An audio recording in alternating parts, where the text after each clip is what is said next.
welcome back to the Sci-Fi Feminist podcast. And today I am joined by another really wonderful guest. Her name is Jenni Daiches, and she is a writer currently residing in Scotland. And today we are here to talk about her new book.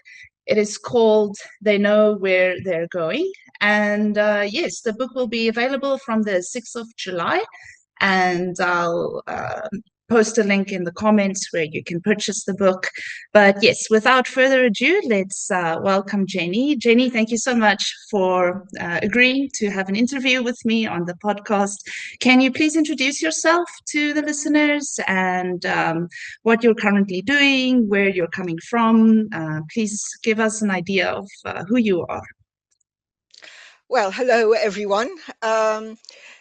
You know my name.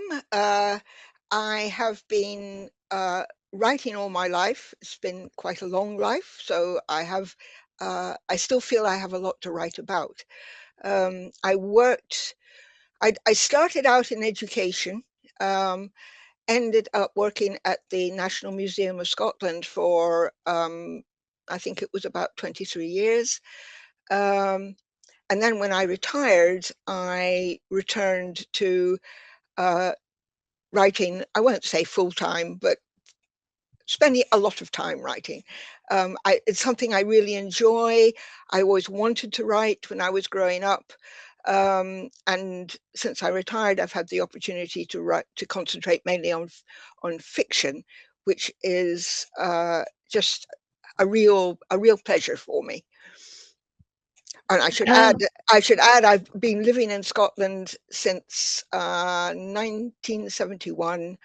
A country I choose to live in. My parents were Scottish, and I grew up with many Scottish connections, although I didn't grow up in Scotland.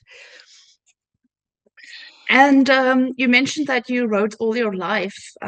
What type of work did you do before writing fiction? Oh, mainly social and literary history.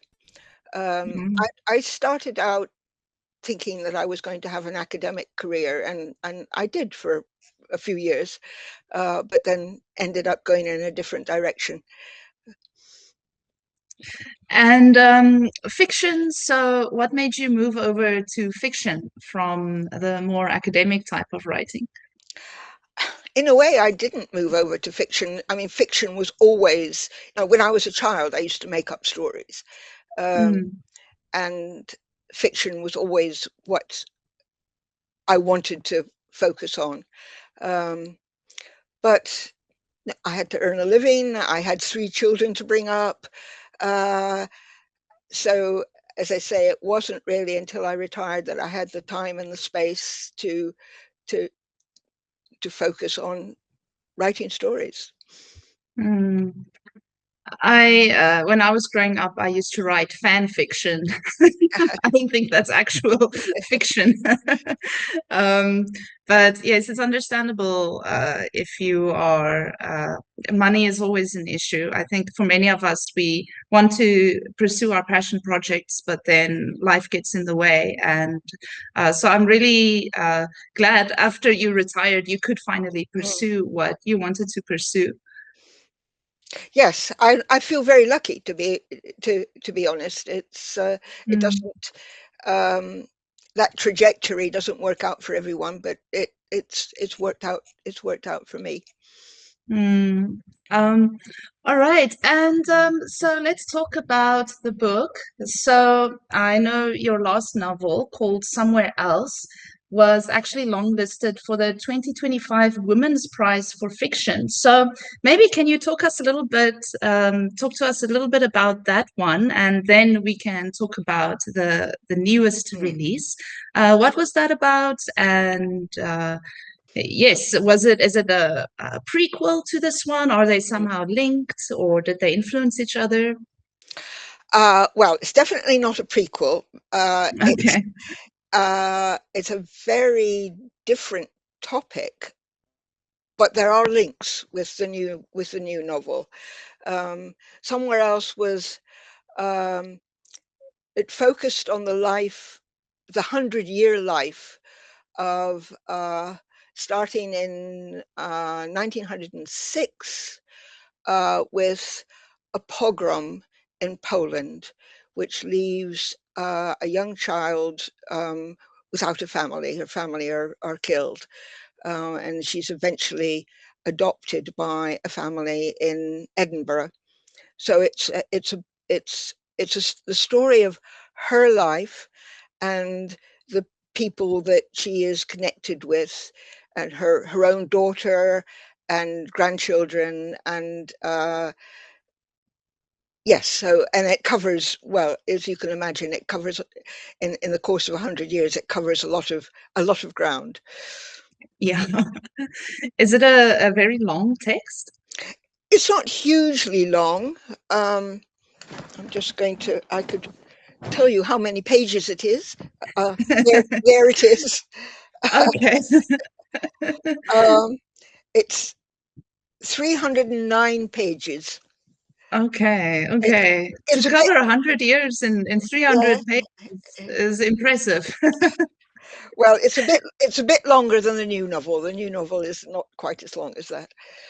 All right. So the idea of pilgrimage, I assume that is the link because, and I'm just going off the cover of this one. It's a beautiful illustration. It's got the horses and the caravan. In South Africa, we call it the ossevaar.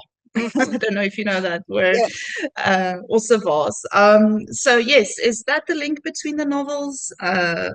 No, no, not. I mean, there's a lot of traveling in the earlier novel, but not that kind of traveling. Okay. All right. So, can you tell us about the new one then? What is it all about? I have a synopsis here. Maybe let me read the synopsis for the readers, for the listeners, and then I'll ask you to elaborate. Is that okay? Okay. Yeah, yeah. All right. So, it's the year 2041, and England dried up by climate change, seen through the eyes of a 16-year-old Ishbel Sadler.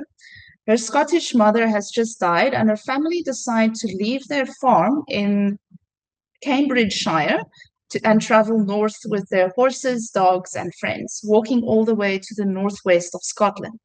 However, Scotland is now independent, and getting across the border is going to be difficult, as water is still plentiful and many want to move there. This journey to the promised land takes place over 3 summer months and has the echoes of the grapes of wrath. All right, so can you elaborate on this Well, one? it's uh, it's rather extraordinary, as you may know. We in this country are in the middle of a heat wave, and everybody's Mm, talking about drought and mm, crop failure and the need for water. And of course, when I wrote the book, I finished the book, quite a while ago. I knew the direction that the climate was taking, but I hadn't mm, quite anticipated it actually being published at, when we had reached this particular point. So um, I'm no, it was it, it's a lucky event in a way, because I hope it mm, underlines um, the importance of the whole climate change issue. Um, mm, so the Sadler family, have farmed near Cambridge for several generations. Um, it has never occurred. There are three younger members of the family. There's Luke, the father, and uh, Ishbel, who's very much at the center of the novel, um, and her two older brothers. And it's never occurred to them that they would have to abandon the farm. And at the start of the novel, that is what uh, Luke announces to his children, that he sold the farm. They're going to have to leave. Um, and gradually it emerges that the nature of their journey is going to be a rather unusual one. Um, and the book deals with the preparation for the journey, the feelings of the three children particularly, and having all their thoughts about what their future was going to be just more or less overnight are changed, and then the journey itself and the people they encounter, the problems they encounter, some hostility, they are attacked, they manage to cross the border, but that's not the end of their problems, because once they're over the border, they're actually illegal immigrants Mm. making their way to the northwest of Scotland. Um, so quite a lot happens along the way, Mm. and they gradually, it's a difficult journey. They're often in danger of running out of food. Uh, they're worried about the animals, um, and I don't think it's spoiling anything to say that they do actually get there in the end. All right. So I'm just making notes as you are talking because there's a lot of things I want to talk about, actually. It seems to cover a lot of really important topics. I think the first one that you mentioned, climate change. So I actually had an interview with another author called Deborah Tompkins. She wrote a book called Earth, but it's spelled Aerth, I think. I think that was the title of the book. And Mm, she also talked about climate change, and that was a really important, I think, passion for her. So, for you, climate change, I know my mother phoned me the other day and she said in France, currently it's 44 degrees mm, Celsius, mm, which is a massive, massive. I mean, in South Africa, sometimes it goes up to 38 or 39 degrees, and then we are all suffering. But we expect that because we are in Africa. But for Europe to reach those types of temperatures is like unprecedented. And mm, I think um, it's a wake up call. I think we shouldn't take this lightly. mm. And as you mentioned, even in Scotland, there's a heat wave now. So, what are your thoughts on climate change, and how did that influence the novel? Is that a theme you really wanted to talk about in the book?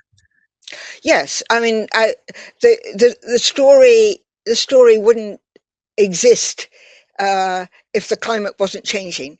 If Mm, if the Sadler family's farm had remained viable, it would not have occurred to them to mm, leave. So climate change is at the root of the whole story, mm, and some of the consequences of that. I mean, the fact that there is, we've just had two terrific thunderstorms here, uh, oh, with a load of rain. I know there have been thunderstorms in other parts of the country, but the fact that as things get hotter and drier in the south of England, Scotland is going to be seen more and more as having a more viable climate, because we do mm, have, it doesn't get as hot here. We do have more rain. We have numerous lochs and rivers. And mm, I envisaged a situation where there would be a movement north because the south was drying up. mm. And does Scotland not get thunderstorms? Is Oh, we do, but this was 3 o'clock in the morning. Just uh, this past night, I was woken up by really uh, lightning, thunder, and torrential rain, just mm, rattling down. Um, and it's a while since we've had a storm like that. And then mm, later on, about, I suppose, 8 o'clock, 9 o'clock this morning, there was another one that wasn't quite so bad, uh, but it was um, So it's stopped now. I can see the sun on your face. I'm just looking out the window, and it's not raining. I I have some friends from East Asian countries, so Korea and Japan, and there they have monsoons, but they don't have these thunderstorms. Mm, And South Africa, we also get these severe thunderstorms. It's the thunder is so bad that your windows are shaking. mm, Sometimes mm. I'm scared. And what's really interesting in Pretoria, where I am, it, our winters are very dry, so it never rains in the winter. And then in the coast around Cape Town, they have wet winters, so it always rains in Yeah. Cape Town. But this year is the first year where I think it's rained twice or three times already in our winter, Mm, which is weird. It's mm. really strange. And I was also thinking, wow, is this climate change? Why is this happening? It's very, very strange. So, like you said, I think it's quite interesting, maybe almost prophetic that this book is coming out now at a time where this is really a pertinent issue. I think maybe it's more than luck. Maybe deep down we know Mm. that this will be a problem. Yeah. Well, I wanted to write, and I suppose the reason why I set it in the fairly near future is I've never been particularly interested in science fiction, um, Mm, or imagining a world which is maybe in 100 years' time, or um, but it seemed to me, looking at the not too distant future, it was very feasible that there could be mm. a situation like the one I describe. Mm.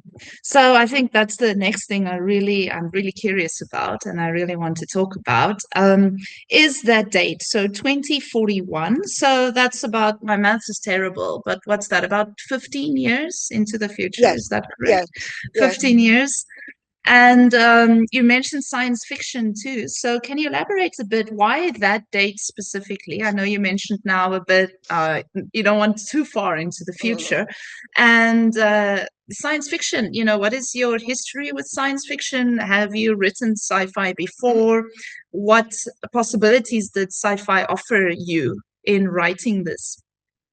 Well, first of all, I have not ever written anything set in the future before, and I never Mm. anticipated writing something set in the future. Um, the date, I won't tell you why I chose that date, but if you um, do a bit of ferreting around about my life, you'll probably be able to work it out. Okay. That's a nice Easter egg for the listeners. Go and find out Uh, why that date. Okay. um, so now I've forgotten what else you were asking just now. Okay, so science fiction. Mm, mm, Why did you decide to dip your toe into sci-fi for this yeah. novel? Uh, I'm not really sure. When people ask me where do your ideas come from, it's very difficult to answer because they tend to come from different directions at different times, and then gradually take shape. They gel, or sometimes they don't gel, but and something begins to take on a form in your head, and you realize there's a making of a story there. So I can't really tell you how it all came together. Just that they did. Mm, I do mm. remember. Uh, I can't remember exactly when this was. Oh, this is my dog coming back from his walk. um, Sitting over dinner with my partner and saying to him, "I've had this idea for a book," and that was when I put it into words for the first time. Mm. It's funny, during my research process too. So I did a master's in video games, actually, about Lara Croft, and then my doctorate was also supposed to be about video games and adventure games. And Mhm. but then it all led to sci-fi in the end, and I wrote this whole doctorate about science fiction. It seems that strangely, many roads or many things lead to science fiction, Mm. even if we don't plan it to go there, it always ends up going there anyway. It's this strange thing. So I'm curious about your writing process because you said you kind of articulated it to your partner, and then what is your writing process? How did you start to put this whole thing together? I think it started with the Sadler family, particularly Ishbel, who's the 16-year-old daughter. And part of the book is narrated through the journal that she keeps. Um, Okay. and in fact, when I first started thinking about it, I thought the whole story would be told through her journal. But then I realized that that was too limiting. I wanted to be able to kind of range beyond what that would allow me to do. Um, Mm, and starting with that family and thinking about, well, okay, there's Ishbel. What about her brothers? What are they like? What do they do? What's her dad like? Her mother's died. What was her relationship with her mother? Um, and then I thought, well, it would be more interesting if there's other people involved. So there are two family friends who join them on the journey. So I had to think about what were they like, what did they do, and names are, for me, I spend a lot of time thinking about people's names, that they mm, need to have the right names for who they are and where they are and how old they are. Um, there's certain names that would be completely out of place for certain circumstances. So I give a lot of thought to names, um, and it's important though on that subject that Ishbel's mother was Scottish, which is why they are heading north. They have a Scottish connection, so all the three children have Scottish names. okay. I wanted to ask you about Ishbel's name because I think the more general one is Isabel. Is Ishbel a Scottish name? Yes, yes, it All is, right. and it is the way the story starts is Ishbel. I shall read it. Oh, yes, Uh, wonderful. Please. it starts. My name is Ishbel. My mother wanted to call me Ishbel with the Gaelic spelling, but I was born here in England, and who in England would be able to pronounce it or spell it? So Mm, Ishbel, it's pronounced the same, the Gaelic mm. spelling, but it's uh, anyone who isn't familiar with Gaelic wouldn't know that Iseabail was pronounced Ishbel. Oh, okay.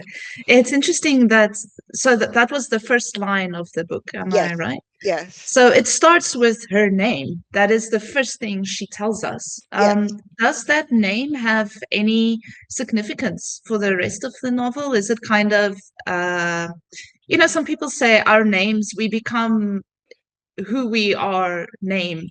Uh, we embody our names. It yes, it has this sort of determining power for our lives, some destiny. If this is my name, this will be my destiny.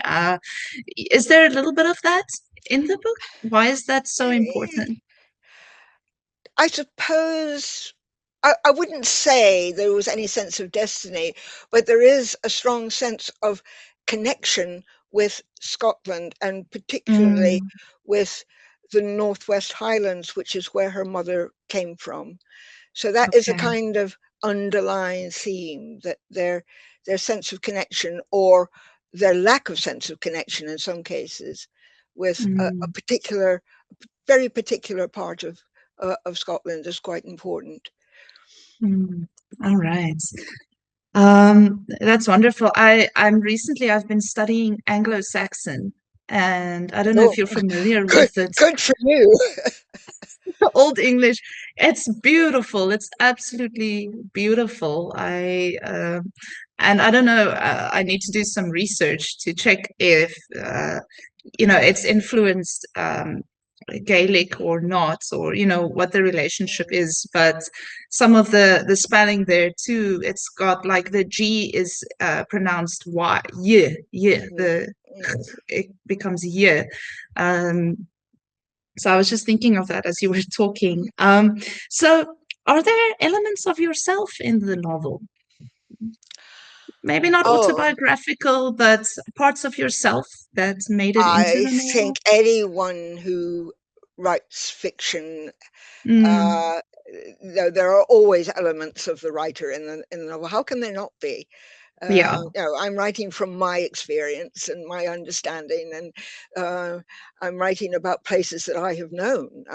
I Mm, explain in a note at the end of the novel that the farm that the Sadler family leave is based on, because I grew up partly in a village near Cambridge, it's based partly on a farm that was just up the road from where we lived. Uh, okay. so of course, there are elements of myself. And I see it's called Cambridgeshire. Yes. That's not that's I mean I'm completely ignorant about what's going on in the UK, but I'm pretty sure that's not a place. It's a fictional. No, no, it is a place. Yes, Oh, it yes, is. yes, Okay. yeah. Where is Cambridgeshire? Uh, It's east of London. okay. It's on the edge of the Fen country, Okay. uh, and it's slightly north of London. But Okay. it's no, it was, when I was a child, it was something like an hour on the train to London. So we went to London quite often. Okay. Okay. Okay. Well, that's new information for me. I thought it was kind of like a combo, like a made up name that's still part of, like, like in 2041 Cambridge became Cambridgeshire, but that's not it, right? No, no, Cambridge is in Cambridgeshire, Okay, and okay. like Oxford is in Oxfordshire. Oh, okay, I didn't know that. Okay.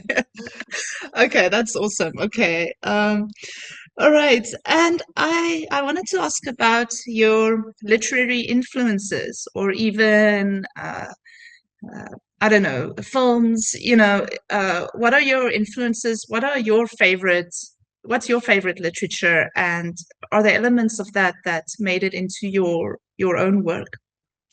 Well, I very much so, and in fact, I'd be very interested to know how many of the literary references which are embedded in They Know Where They're Going, uh, Oh. and film references. I mean, the title is Mm. taken from a film. Oh, okay. I didn't pick that up Yeah. even. Well, it's Okay. a film that was made. I'll just remind myself, in 1940 something. Um, 1945. Uh, Okay. it was called "I Know Where I'm Going." Now, that's a phrase taken from a very well-known folk song, uh, Okay. and it's a film. I mean, you can find it on YouTube. Okay. If you're interested. So I borrowed that and changed it slightly to "They Know Where They're Going." Um, Okay. And so are there any ideas? Sorry, continue, and then I'll ask you about the film. Sorry, continue. no, well, I was just going to add that there's a lot of literary references in the book, which some are obvious, some are quite clear. For Okay. example, Ishbel on their journey, Ishbel finds in a store that they stop at. She finds a copy of Walter Scott's Guy Mannering, and because Okay. she's desperate for something to read, so she buys it and she starts to read it. But there are a lot of literary references which are perhaps a bit obscure, but uh, they they're there. So, and I'd be interested to know whether readers spot them. I think that's really fun if there are obscure or maybe some really niche references. I think that adds to the pleasure of reading something, even in films. If there's an obscure reference, I was watching the new Predator film the other day, and there's a lot of references in there to the Alien movies. So I was telling my roommate, like, oh, that's from Alien, that's from Alien. It's a lot of fun. So it's very cool that it's so intertextual. Mm. This novel, it sounds like it. And so the film, I Know Where I'm Going. Is there a specific reason why you chose to reference that film in the title? Well, I suppose the only reason is that it's about somebody who makes a journey to Scotland, uh, but the circumstances is I- are very different. Okay. It's a different kind of story. It's a great film. I recommend it. I think I'm gonna watch it. Mm, That's really mm, interesting. I love the idea of intertextuality. I'm sure people that have watched the film would also appreciate the novel more, and people that have read the novel will also appreciate the film mm, more because of this intertextual play that happens mm. between them. I think that's really lovely. Maybe can you tell us one uh, what is the most obscure, like one really obscure literary reference? I'm really curious from the Well, book. I'm not sure how obscure this is, but I would be delighted if anyone picks this up, which is the opening of the novel which begins, "My name is Ishbel," and I had ringing in my head, and one of the reasons why I chose the name Ishbel. Uh, have you read Moby Dick? No, it's a Right. shame. Yeah, I'm Well, embarrassed to say I haven't. But it's a wonderful book. Um, well, I won't tell you what the connection is, but if you okay, find a copy of Moby Dick and read the opening words, all right. Okay, so that's the clue. that's the clue. Moby Yes. Dick. All right. All right, wonderful. It sounds like you're quite well read. I'm sure you've read many things. What is your favorite text? Your favorite literary work? Uh, I don't have a favorite literary work. Uh, I can mention a few. Um, I love Walter Scott, whom very few people read now. Mm, I read my first Scott novel when I was about 11, and I'd read them all, I think, by the time I was, 20 or so. Um, I'm very aware of the fact that that's quite unusual. Uh, but yeah, Scott was my introduction to Scottish history, which I became okay. just really interested in. Mm, And I am currently reading the most recent novel by the American writer Elizabeth Strout, whom I admire enormously. mm, She's a wonderful, wonderful novelist. So, but at the other end of the spectrum from Scott, completely different, okay. very contemporary. Because she's, apart from other things, she's commenting on the current situation in the USA. Um, Mm. so, right, there's just two authors that I admire. Yes, I'm not familiar with either of them, but Mhm. it sounds wonderful. I think it is. Who is sorry, the Elizabeth? What is her surname? Strout. That's Strout. Strout. Yeah. Okay, Elizabeth Strout. Okay, Mm. and specific one from her you would recommend? I'd recommend all of them, but Oh, if you want to read her, um, because several of her novels are about the same characters, so okay, begin at the beginning. Uh, okay. um, I've actually can't. I think her first novel is called My Name is Lucy Barton. Okay, my But name is Lucy. if you Google her, you'll find out everything you All need to right. know.